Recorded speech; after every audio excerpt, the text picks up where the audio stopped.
What's cracking? My name is Hans, and for today's video guys, i-share na natin sa inyo yung day 3 ng ating pag-acquire ng free na legend dito guys sa Nightcrows.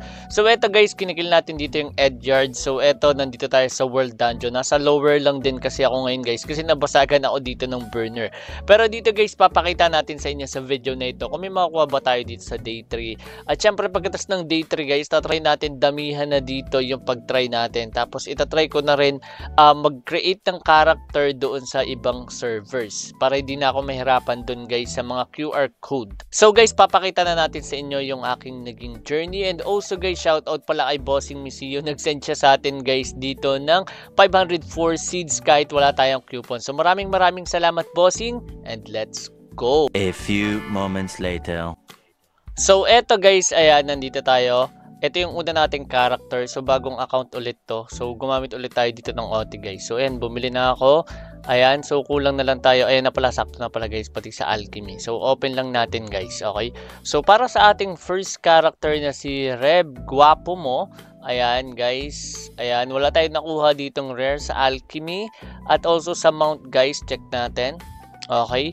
So ito guys, sobrang saglit lang ng video na ito. Papakita lang natin sa inyo guys yung naging journey natin for day 3. Sa mount wala din.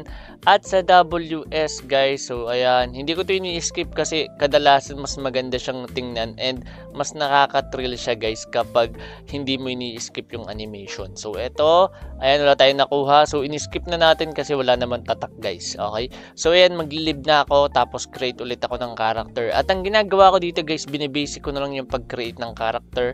So ayan, kasi nakadepende rin naman sa magiging makuha nating coupon dito kung legend ba, epic or rare. So yung rare medyo neglected natin yon, hindi yan matuturing as a reward natin, pero kailangan natin dito is it's either epic or legend. So mahalaga din kasing epic kasi pwede ko rin namang ituloy yung character. So ito, pinopost ko na lang din. Ito si Jorwow.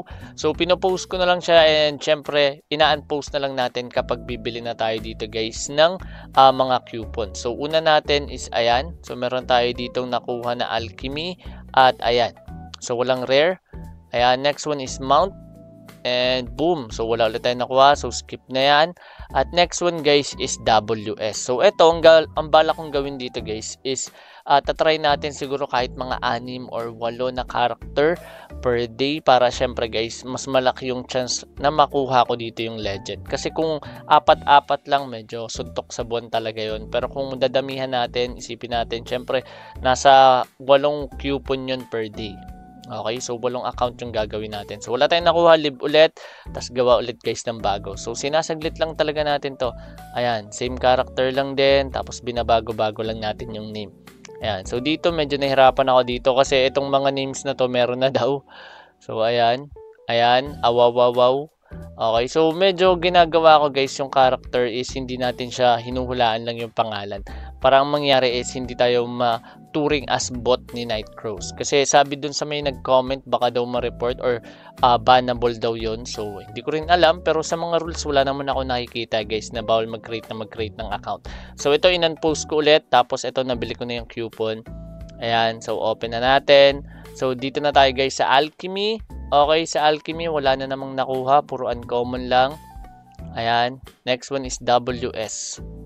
Okay, so sa WS, ayan, kapag ito guys may tatak, kadalasan nakukuha ko rare eh. Wala pa nakukuha ang epic, and kung may makuha akong epic, malamang progression na yun guys sa ginagawa nating journey. And syempre kung may makuha tayo ditong legend, malaking bagay yon. So pwede nating isell or pwede rin naman nating ituloy. Kaso ayun nga, iniisip ko lang din, kailangan may maganda rin na glider para mahabol guys yung XP. So wala tayong nakuha dito, ililib na ulit natin itong pangatlong character. So magpo-proceed na tayo guys sa panghuling character. Ayan, so 4-4 lang to. Kailangan nyo mapa-level 30 bago nyo siya ma-delete. Tapos sa pag-delete nyo ng account guys, ang kailangan nyo gawin is i-wait nyo siya ng 7 days. Ayan, so ayan, Reb Pogi po. Ayan, so eto, start na natin. So ito guys, unpost ko ulit, or post ko pala ulit, tapos ayan, in-unpost na natin. So ito, bibili ulit tayo dito. Ayan, nabili ko na rin pala. So ito na yung last character natin for the day 3. Okay, so open na natin yan. Unahin ulit natin to. Ayan, WS. Yung alchemy pala hindi ko na naipakita guys. Okay, So binabago natin dito guys yung nagiging technique natin kasi hindi siya naging effective katulad nito, wala pa tayong nakukuha kahit ano. Ayan, next natin is alchemy. Kanina laging una yung alchemy, tas eto last na natin yung mount. And eto na siya guys. And ayan guys, unfortunately wala tayong nakuha for the day 3, pero yun nga, ang naging progression na lang natin na ginawa dito guys is nagbenta na ako dito ng bracelet. Binenta ko siya ng 4,000 diamonds, 400 or 4,400 diamonds. Tapos itatry ko na mag NFT dito. And gusto ko lang guys humingi sa inyo ng advice kasi nakalimutan ko na or hindi ko na mahanap dito guys yung 24 na seed praise ko. May chance pa bang maklaim yun or makuha ko ulit yung wallet na yun? Kasi may laman yun guys, sobrang daming Wimix nun. Yung Wimix ko nun nasa 100 plus ata. So maraming salamat guys! Goodbye, Chupacabra!